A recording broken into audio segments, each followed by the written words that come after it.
Doctor साहब, हमने ये देखा जिस तरह आपने भी जिक्र किया कि अवामी राब्ता मुहिम आप लोगों ने शुरू की हुई है, कॉर्नर मीटिंग्स हो रही हैं, जलसे हो रहे हैं। अब तासुर ये मिल रहा है कि जैसे शायद जलसों में लोग आ नहीं रहे। अब लाहौर का गुज़िश्ता रोज़ जो जलसा हुआ वो लगा ऐसे कि जैसे वो अपनी नौयत का एक बड़ा मुनफरिद जलसा था।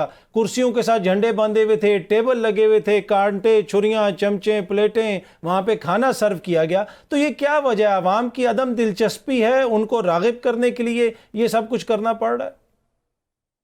देखिए, दोनों बातें जो आपने की हैं, जो जलसे इंतजामात होते हैं, यानी हमने खुद भी मुताबिक जलसे करवाए हैं। इस्लामाबाद से मेरा ताल्लुक है, 10 साल मैं मेंबर कौमी असम्बली अल्हम्दुलिल्लाह रहा हूँ। मुताबिक जलसे कराए हैं और मुताबिक जलसे अटेंड किए हैं। जब हम दूसरी जमातों के साथ अलायंस में रहे हैं, बाकी जमातों के जलसे भी अटेंड करते रहे हैं। ARD के वक्त भी मैं एक मुतहरक सियासी कारकुन था।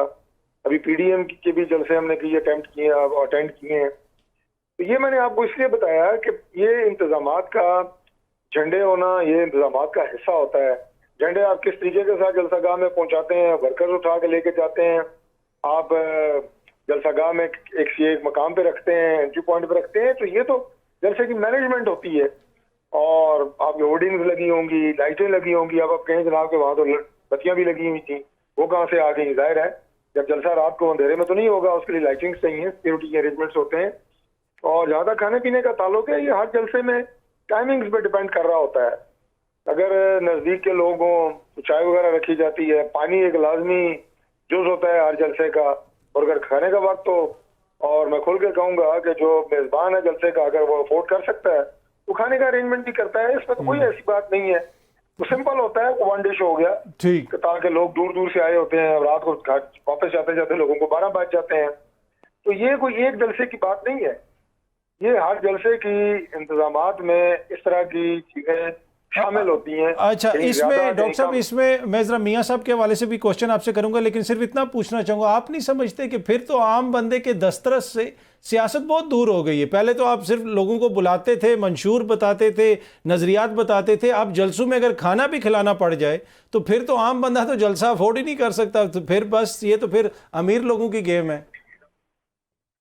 देखिए, मैंने ये नहीं कहा कि खाना जो है जलसे का लाजमी जुज होता है, ये नहीं मैंने कहा। लेकिन मैंने ये कहा कि जो मेजबान जलसा करा रहा होता है, या जैसे 2-2, 3-3 लोग इकट्ठे मिल के जलसे का बंदोबस्त कर रहे होते हैं, 4-4, 5-5, 10-10 लोगों की ऑर्गेनाइजिंग कमेटी होती है। तो ये कि किसी जगह के ऊपर अगर किसी ने कोई इस तरह का अरेंजमेंट, जैसे मैंने कहा कि सादगी से किया, तो वो उसकी अपनी स्वादीद है, ये पॉलिटिकल एक्टिविटी का हिस्सा नहीं है।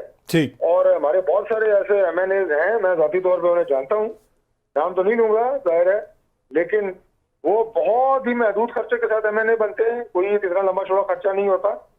और इलेक्शन कैंपेन के जो अखराजात वगैरह होते हैं, कोई दोस्त उनको बुला रहे हैं, वो दोस्त साथ चल रहे हैं, तो लिहाजा ये कह देना कि ये एक मखसूस तबके की गेम बन गई है, मुनासिब बात नहीं है। दूसरी बात यह है कि इस पर थोड़ी बात मैं कर लेता हूँ कि जो पॉलिटिकल पार्टी होती है, बुनियादी तौर पर उसकी जिम्मेदारी है कि वो हर तबका फिक्र से, हर सेगमेंट ऑफ सोसाइटी से, हर एज ग्रुप से कैंडिडेट्स लेके आए।